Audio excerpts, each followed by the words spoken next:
1200 दिनों में बनाए जाने वाला टाइटैनिक सिर्फ 2 ही घंटों में क्यों डूब गया?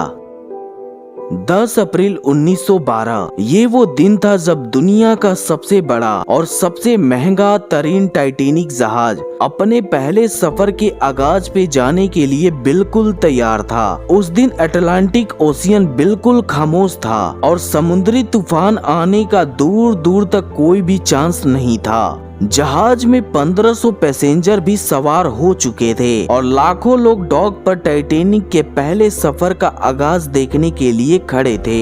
ना ही पैसेंजर्स को और ना ही अलविदा करने वाले लाखों लोगों को ये बात पता थी कि जो जहाज कुछ ही देर में रवाना होने वाला है, उसको बनाते वक्त 3 ऐसी गलतियां की गई जो इस जहाज को बदतरीन हादसे का शिकार बनाने वाली थी। ज्ञान लोक के वीडियो में आपका एक बार फिर से स्वागतम। दोस्तों, आज आप जानेंगे अपने दौर के सबसे महंगे, सबसे लग्जरी और सबसे ताकतवर जहाज टाइटैनिक की 3 ऐसी गलतियां जो अगर न की जाती तो आज शायद टाइटैनिक क्रैश होने की वजह से नहीं बल्कि अपनी कामयाबियों की वजह से फेमस होती। आखिर कौन सी ऐसी 3 गलतियां थीं जो 40 साल एक्सपीरियंस रखने वाले टाइटैनिक के कैप्टन एडवर्ड स्मिथ को भी नजर नहीं आई? और तो और ये गलतियां टाइटैनिक को बनाने वाली कंपनी हार्लैंड एंड वुल्फ को भी नजर नहीं आई, जिन्होंने सिर्फ टाइटैनिक से पहले 500 से अधिक शिप्स को मैन्युफैक्चर किया था। लेकिन टाइटैनिक को बनाते वक्त उनसे 3 ऐसी गलतियां हो गई जिसने कभी ना डूबने वाले इस जहाज को अपने पहले ही सफर के दौरान डुबा दिया। तो चलिए शुरू करते हैं।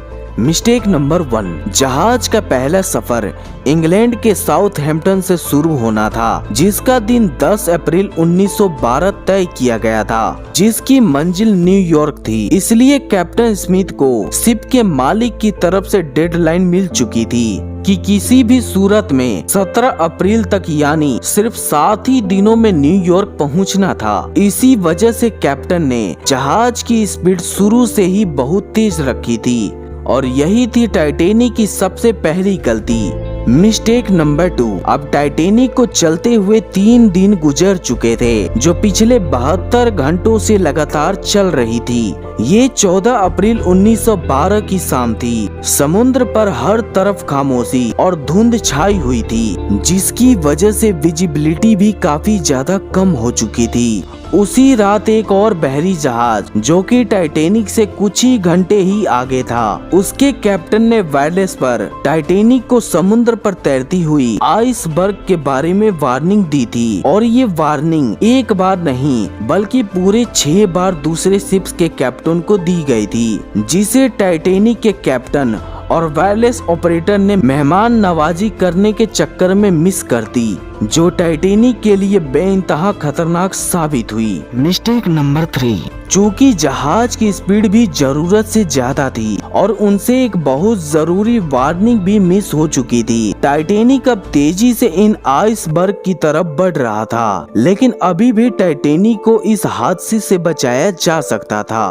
क्योंकि जहाज के पहरेदार अलर्ट पर थे, जो दूर से ही किसी भी चीज की सूचना कैप्टन को देने के लिए रेडी थे। लेकिन इन पहरेदारों को दूर से किसी भी चीज को देखने के लिए दूरबीन नहीं थी। पहरेदार अलर्ट तो थे, लेकिन दूरबीन ना होने की वजह से वे आइसबर्ग को दूर से नहीं देख सके और यही थी टाइटैनिक के डूबने की तीसरी गलती। आइसबर्ग की खबर कैप्टन को उस वक्त पता चली जब टाइटैनिक आइसबर्ग के काफी ज्यादा नजदीक पहुंच चुका था। लेकिन अब बहुत देर हो चुकी थी, क्योंकि अटलांटिक ओशियन में ऐसे कई सारे आइसबर्ग मौजूद थे जिन्होंने टाइटैनिक के आगे वाले हिस्से को हिट कर दिया, जिसकी वजह से टाइटैनिक की बॉडी में लगी कास्ट आयरन की रिपिट्स उखड़ गई और शिप के निचले हिस्से में पानी भरने लगा। और ये गलती शिप को बनाने के दौरान की जाने वाली सबसे बड़ी गलती साबित हुई, जिसने कभी न डूबने वाले अनसिंकेबल टाइटैनिक को समुद्र की गहराइयों में डुबा दिया। उम्मीद है ज्ञान लोक की इस वीडियो को भी आपका भरपूर लाइक और प्यार जरूर मिलेगा। तब तक मिलते हैं आपसे किसी नेक्स्ट वीडियो में।